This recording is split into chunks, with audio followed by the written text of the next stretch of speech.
नमस्कार दोस्तों। इस ट्यूटोरियल में हम लोग ये सीखने वाले हैं कि किसी फ्लटर एंड्रॉयड ऐप में स्टैगर्ड लिस्ट व्यू को कैसे इंप्लीमेंट करना है। कोड देखने से पहले हमें हमारे ऐप में स्टैगर्ड लिस्ट व्यू से रिलेटेड एक थर्ड पार्टी पैकेज इंप्लीमेंट करना पड़ेगा, क्योंकि फ्लटर के फ्रेमवर्क में बाय डिफॉल्ट ये पैकेज अवेलेबल नहीं है। ओके, तो आपको करना क्या है, आपको जाना है ब्राउजर में और गूगल करना है पब डेव ऐसे। ओके, फिर ये जो पहली वेबसाइट है https://pub.dev, इसे आपको ओपन करना है। यहाँ पे सर्च में आपको टाइप करना है स्टैगर्ड। इस वेबसाइट पे फ्लटर और डैट से रिलेटेड ढेर सारे थर्ड पार्टी पैकेजेस आपको मिल जाएंगे। ओके, अब जब मैंने यहाँ पे स्टैगर्ड ऐसा टाइप किया है तो स्टैगर्ड ग्रिड व्यू से रिलेटेड बहुत सारे पैकेजेस हम लोग यहाँ पे देख सकते हैं। तो मैं ये वाला जो पैकेज है, जिसको बहुत सारे डाउनलोड्स हैं, बहुत सारे लाइक्स हैं, बहुत सारे पॉइंट्स हैं, ओके, जिसका नाम है flutter_staggered_grid_view, इसको मैं चूज करने वाला हूँ। इसको चूज करने से पहले मैंने एक बात नोटिस की कि यहाँ पे प्लेटफॉर्म्स में एंड्रॉयड मेंशनड है। ओके, क्योंकि मैं एक एंड्रॉयड ऐप बनाने वाला हूँ, तो यहाँ पे एंड्रॉयड मेंशनड होना बहुत ही इंपॉर्टेंट है। कभी कभी क्या होता है, आप पैकेज चूज तो कर लेते हो, लेकिन आप जिस प्लेटफॉर्म का ऐप बना रहे हो वो प्लेटफॉर्म उस प्लेटफॉर्म को ये पैकेज सपोर्ट ही नहीं करता। ओके, ऐसा कभी कभी हो सकता है। तो यहाँ पे आपको ये मेक श्योर करना है कि आपका प्लेटफॉर्म यहाँ पे मेंशनड है। ठीक है, अब यहाँ इसको आपको क्लिक करना है। देन यहाँ पे जाना है इंस्टॉलिंग सेक्शन में। इंस्टॉलिंग सेक्शन में यहाँ देखिए run this command with Flutter ऐसा लिखा हुआ है और नीचे ये कमांड है। इस कमांड को कॉपी करना है या फिर यहाँ पे इस कॉपी बटन को क्लिक करना है। देन जाना है आपके एंड्रॉयड स्टूडियो में। यहाँ पे देखिए लेफ्ट साइड में ढेर सारे आइकॉन्स हैं, इसमें से ये जो टर्मिनल वाला आइकॉन है इसे आपको क्लिक करना है। यहाँ पे वो लाइन पेस्ट करनी है और एंटर करना है। इससे क्या होगा, इससे ये जो फ्लटर स्टैगर्ड ग्रिड व्यू वाला पैकेज है वो हमारे ऐप में इंस्टॉल हो जाएगा। ओके, जब पैकेज इंस्टॉल हो जाएगा तो गॉट डिपेंडेंसीज वगैरह ऐसे कुछ लिख के आएगा, उसका मतलब वो पैकेज इंस्टॉल हो चुका है। लेकिन फिर भी मेक श्योर करने के लिए आप हमें क्या करना है, यहाँ पे pubspec.yaml फाइल में जाना है। ओके, और इस फाइल में ये जो डिपेंडेंसी सेक्शन है यहाँ पे जाना है और यहाँ पे चेक करना है कि हमारा ये जो पैकेज है इसका नाम और इसका वर्जन नंबर यहाँ पे लिखा हुआ है कि नहीं। ओके, ये अगर यहाँ पे लिखा हुआ है तो मोस्टली आपके ऐप में ये पैकेज इंस्टॉल हो चुका है, लेकिन फिर भी एक बार और श्योर करने के लिए आपको ये पब गेट बटन को क्लिक करना है। इसके बाद फिर से एक बार वो डिपेंडेंसीज को लोड करने की कोशिश करेगा। ओके, जब एंड में ऐसा गॉट डिपेंडेंसीज और process finished with exit code 0 ऐसा आ जाए, इसका मतलब अभी श्योर शॉट हमारे ऐप में ये पैकेज इंस्टॉल हो चुका है और हम लोग इसे कोड में यूज कर सकते हैं। ओके, तो चलिए अब कोड देखते हैं। यहाँ लिब फोल्डर में आपको main.dot फाइल को ओपन करना है। यहाँ पे दो इंपोर्ट्स हैं, एक है हमारा मटेरियल डाट वाला और एक है ये फ्लटर स्टैगर्ड ग्रिड व्यू वाला। ठीक है, मेन फंक्शन के अंदर हम लोग एक ऐप क्रिएट करते हैं जिसका नाम है माई ऐप। ये वो माई ऐप क्लास जो एक्सटेंड करता है स्टेटलेस विजेट को। इससे क्या होगा, इस क्लास के अंदर जो भी चीजें हम लोग डिजाइन करने वाले हैं उनकी स्टेट आगे जाके हम लोग मॉडिफाई नहीं कर सकते। ठीक है, यहाँ पे बिल्ड फंक्शन के अंदर हम लोग एक मटेरियल ऐप क्रिएट कर रहे हैं। इस ऐप का टाइटल, इसकी थीम कौन सी होगी, इसका होम पेज कौन सा होगा, ये सारी चीजें यहाँ पे हम लोग कॉन्फ़िगर करते हैं। होम पेज कौन सा होगा, वो होगा माई होम पेज क्लास। यहाँ पे हम लोग उसे टाइटल भी दे रहे हैं। ये है माई होम पेज क्लास जो एक्सटेंड करता है स्टेटफुल विजेट को। तो इससे क्या होगा, इस क्लास के अंदर जो भी चीजें हम लोग डिजाइन करेंगे उनकी स्टेट आगे जाके हम लोग मॉडिफाई कर सकते हैं। तो यहाँ पे हम लोग इस क्लास की एक स्टेट क्रिएट कर रहे हैं जिसका नाम है underscore my home page state. ये वो underscore my home page state class. सबसे पहले हम लोग क्या करेंगे, हमारे लिस्ट व्यू के अंदर, स्टैगर्ड लिस्ट व्यू के अंदर जो डेटा हमें दिखाना है वो डेटा क्रिएट करेंगे। कैसे करेंगे, उसके लिए हमने यहाँ पे एक लिस्ट क्रिएट की है जो स्ट्रिंग टाइप की है।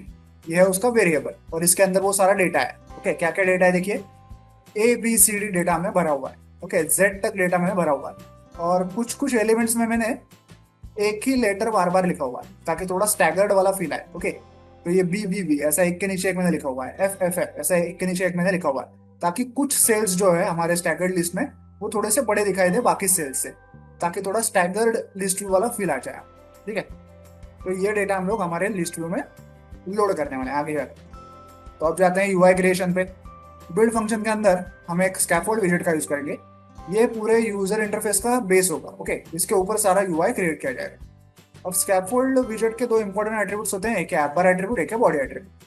ऐप बार एट्रीब्यूट में हम हमारे ऐप का टूल बार क्रिएट करते हैं। ओके, यहाँ पे ऐप बार विजेट का यूज करते हैं तो एक टूल बार क्रिएट हो जाता है। यहाँ उसका बैकग्राउंड कलर सेट करते हैं और टाइटल सेट करते हैं, तो टूल बार हो गया क्रिएट।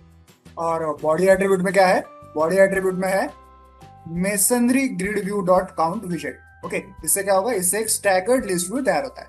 तो देखते हैं कि इसे कैसे कॉन्फ़िगर किया गया है। देखिए यहाँ पे इस तरह से हमने हमारे स्टैगर्ड ग्रिड व्यू को कॉन्फ़िगर किया है। सबसे पहले क्रॉस एक्सिस काउंट 4, इसका क्या मतलब है कि हमारे ग्रिड व्यू के अंदर टोटल कितने नंबर ऑफ कॉलम्स होंगे। तो हमने लिखा है कि 4 कॉलम्स होंगे। तो हमारा जो एबीसीडी डेटा है उसमें से कुछ डेटा पहले कॉलम में होगा, कुछ डेटा सेकंड में होगा, कुछ थर्ड में होगा, कुछ फोर्थ में होगा। ऐसे हर एक कॉलम में डेटा बटा हुआ होगा। और फिर ये मेन एक्सिस स्पेसिंग 4 क्या है, इसका मतलब है जो डेटा हमारा रोज में भी बटा होगा ना, उन रोज के बीच में कितनी स्पेस होनी चाहिए, तो इतनी स्पेस होनी चाहिए। ओके, रोज एंड कॉलम्स में हमारा डेटा बटा होगा, तो रोज के बीच में कितनी स्पेसिंग होनी चाहिए, मेन एक्सिस स्पेसिंग, तो 4 पॉइंट्स की स्पेसिंग होनी चाहिए, ऐसा हमने लिखा हुआ है। और ये है नंबर ऑफ कॉलम्स के कितने कॉलम्स में डेटा बटा होना चाहिए। ठीक है, उसके बाद है आइटम काउंट कि टोटल कितने नंबर ऑफ आइटम्स हम लोग दिखाने वाले हैं। तो इस लिस्ट के अंदर जितने आइटम्स है वो दिखाने वाले हैं। ठीक है, तो यहाँ पे लिस्ट की लेंथ हमने स्पेसिफाई की है। अब जो एबीसीडी डेटा हम लोग दिखाने वाले हैं ना, उनका भी यूआई कैसे होगा वो हमें डिफाइन करना है। तो उसके लिए यहाँ पे आइटम बिल्डर एट्रीब्यूट, यहाँ पे इंडेक्स मिलता है हमें, हर एक आइटम का एबीसीडी का इंडेक्स यहाँ पे इस इंडेक्स वेरिएबल से मिल जाता है, जो कि हमें बहुत ही काम आता है बाद में। अब देखते हैं कि हम लोग एबीसीडी वाला यूआई कैसे क्रिएट करने वाले हैं। तो आइटम बिल्डर एट्रीब्यूट के अंदर हम लोग एक कार्ड विजेट का यूज करने वाले हैं। ओके, कार्ड विजेट के अंदर क्या है, देखिए कार्ड विजेट का चाइल्ड क्या है, एक साइज्ड बॉक्स है। अब इस साइज बॉक्स के अंदर क्या है, देखिए साइज बॉक्स के अंदर चाइल्ड क्या है, एक सेंटर विजेट है, और सेंटर विजेट के अंदर एक टेक्स्ट विजेट है। मतलब कैसी हायरार्की है देखिए, एक कार्ड विजेट होगा, उसके अंदर एक साइज बॉक्स होगा जिससे कि एक बॉक्स क्रिएट किया जाएगा। उस बॉक्स के सेंटर में हम लोग एक टेक्स्ट दिखाएंगे। ओके, मतलब ओवरऑल इस कार्ड के सेंटर में एक टेक्स्ट विजेट होगा, और इस टेक्स्ट विजेट के अंदर लिस्ट से एक एक डेटा हम लोग उठाएंगे एबीसीडी और उसे शो करेंगे।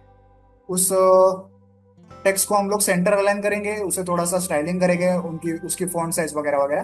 ठीक है, फिर अब हमने कार्ड व्यू के अंदर टेक्स्ट तो शो कर लिया। अब कार्ड को भी थोड़ा सा कॉन्फ़िगर करना है, जैसे कार्ड का यहाँ पे मार्जिन, उसका एलिवेशन, ओके, उसका बॉर्डर होना चाहिए कि नहीं, उसका शेप कैसे होना चाहिए वगैरह वगैरह।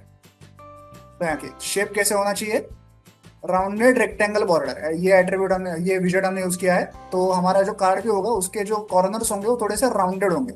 ओके, उसकी बॉर्डर को भी हमने थोड़ा सा स्पेसिफाई किया है कि वो व्हाइट कलर की होगी, उसकी विड्थ इतनी होगी, उसकी स्टाइल इतनी होगी वगैरह।